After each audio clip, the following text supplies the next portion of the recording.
So this is a presentation of the final project.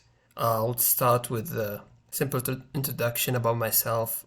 My name is Omar Kaloub, and I graduated from George Mason University with a degree in accounting.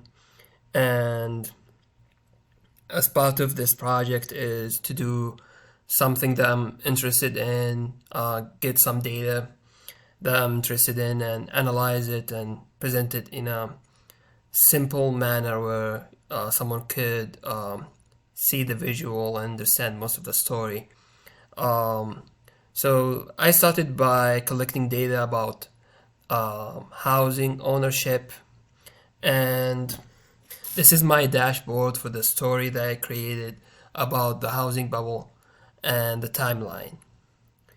Um, First of all, we'll start with the data, and the data came from the the Federal Reserve Economic Data website, and I added this information button over here, which was actually one of the challenges, but also a good thing that I learned from YouTube, just how to add something like that to add the data source to my visualization without actually taking any space. It's a very small space, but you can still clearly see it and know that this is where you can find the information. This is my um, dashboard over here, and it starts, describing a timeline for the U.S. home ownership rate, and I'm using a range over here to describe the rate. As it gets more and more and more, we can see it's more red as it reaches its max of 69. For the most part, we can see that the housing ownership rate is pretty much the same color, very close to each other, mostly orange or yellow. And then during these years over here, between early 2000, late 1999, and early 2000 up to 2007 or 2008, we can see that it's getting a lot more red and like a peak in the housing ownership rate. We can see the same thing with the US average sales price, um, and all of it, also with the real median family income, and all of it are between the 1965 and 2021. We can see the same thing over here, the same peak, and also the same peak over here. So if we go with the story, we can go to the dot-com bubble start. We researched the story of the housing bubble. We can see that during the dot-com bubble of the late 90s, many new technology companies had their common stock bid up to extremely high prices in relatively short period of time. Even companies that were little more than startups and had yet to produce actual earnings were bid up to large market capitalizations by speculators attempting to earn a quick profit.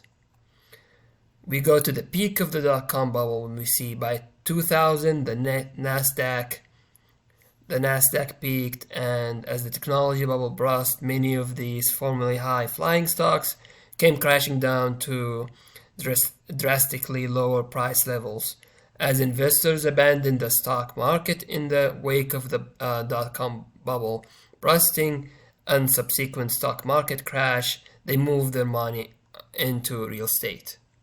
We go to the housing bubble over here between the years 2021 and the year 2006. I'm sorry, between the year 2001 and the year 2006. And we see over the next 6 years, the mania over home ownership grew to alarming levels as interest rates plummeted and strict lending requirements were all but abandoned. We see the burst after that in 2007. Housing prices would decline 19% from 2007 to 2009, and mass mortgages defaults would lead to millions of foreclosures over the next few years. So then after that, we analyze event number one, which is a major decline in home ownership rates to the pre-housing bubble average for 6 years between the years of 2008 and 2013. You can see that clearly it's starting to decline here and get back to the, the averages pre the bubble.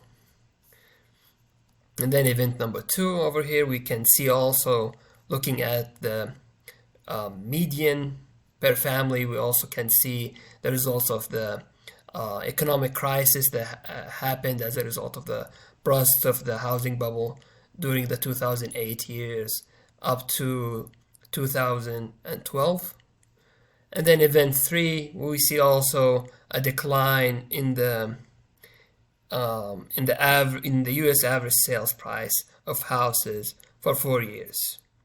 All of that is highlighted between the years 2008 and 2011.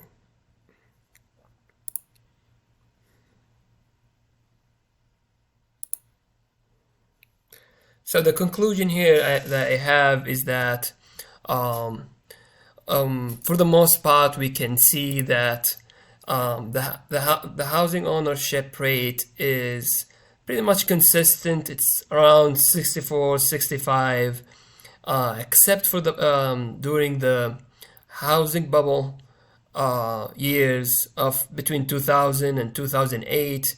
We see that the rate is pretty much the same, with some changes. Even with the increase of income or increase of sales price of the houses, we'll still see that the rate pretty much stays the same color except during these years. So is the housing bubble real? And we can conclude that it's actually real. There was a real housing bubble during these years that resulted in more than just a decline in the housing prices, but also a decline in the income, the median for family income during these years, and the crisis that resulted from this bubble of the 2008, late 2007 and 2008. That's it for my presentation. I hope this is clear enough, good enough. This is the my whole visualization and story, and that's it. Thank you.